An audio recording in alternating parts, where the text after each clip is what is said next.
শীতকাল, ফরেস্টের গাছে কোনো ফল নেই, আর টিয়া পাখিগুলোর আমাদের এই পেয়ারা গাছগুলো থাকাতে অনেক সুবিধা হয়েছে। দেখবে অবস্থাটা কি করেছে, শোনো, টিয়ার ঝাঁক এসে পুরো, এই যে এটা তো জাস্ট অল্প খেয়েছে, ঠিক আছে, একটা পেয়ারাও নেই।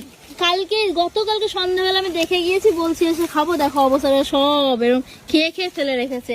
এরপর আরেকটা গাছ দেখাই, দেখো অবস্থাটা, এই দেখো কিভাবে খায় ওরা, দেখো এই যে একটাকে দেখো এইভাবে পেয়ারা খেতে পারে। হ্যাঁ, এটা কাঁচা ছিল একদমই, ভাবিনি এমন হবে। আর একটা দেখো এইটা, মানে মানুষ এসব খুঁজে পাবে না এখানে পেয়ারা আছে, অবস্থাটা দেখো। এই সিজনে আমরাও যেমন ভালো পেয়ারা খাই না, ওরা টেস্টটা কেন ছাড়বে, এত টেস্টি যখন পেয়ারাগুলো। পেয়ারা যখন পাখিতে খেয়ে নিল, ভালো আমিও একটা কাঁচায় ট্রাই করি, নাহলে আমার আর কপালে জুটবে না।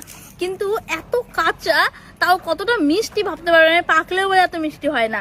আর এই জন্য ওরা খাচ্ছে। ওরা ভাবছে কি একটু লেবু গাছটা একটু দেখি, সুইট ম্যান্ডারিনটা, এটা কালার এসছে।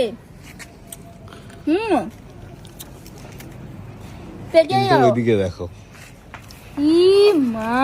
ফেটে যাচ্ছে। পাকার আগে এমন হলে কেমন লাগে বলো? একটা না তো দুটো এমন হয়ে গেছে, কেন এটা হচ্ছে কি জানো?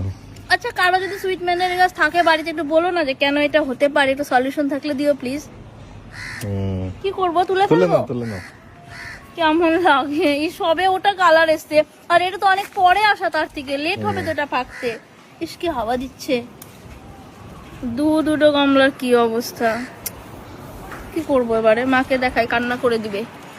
ছিলেছি, দেখো ফ্লেভারটা এত সুন্দর না, গন্ধটা শুকলে পাগল হয়ে যাবে সত্যি, মানে অরেঞ্জ, মানে পিওর অরেঞ্জের। এদিকেও ফেটেছে, টেস্ট করে দেখি।